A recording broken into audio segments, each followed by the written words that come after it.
If you look at this question is asking you to calculate indefinite integration. Let me call this as I. This is equal to what is the question asked. So I can write I is equal to integration of sin x. 3 can be written as root 3 the whole square, right? And then 4 cos x can be written as 2 cos x the whole square times dx, correct? So now what we'll do, put 2 cos x, that is equal to t. If you put 2 cos x is equal to t, you differentiate, okay? We are doing integration by substitution. Differentiate with respect to x, minus 2 sin x times dx is equal to dt. So I can say sin x dx, that is equal to minus dt divided by 2. So your answer will become here, this is nothing but minus dt divided by 2 divided by root 3 square plus t square, correct? Root 3 square plus t square.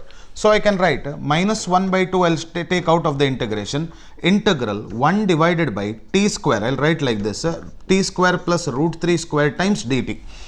We know the standard integration formula, 1 divided by x square plus a square, integration.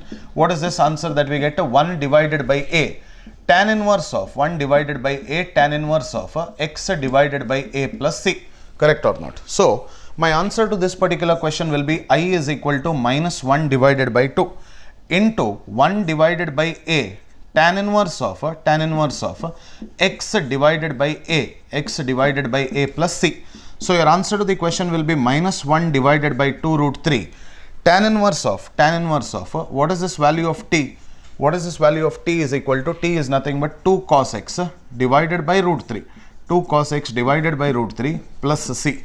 This will be the answer to the question.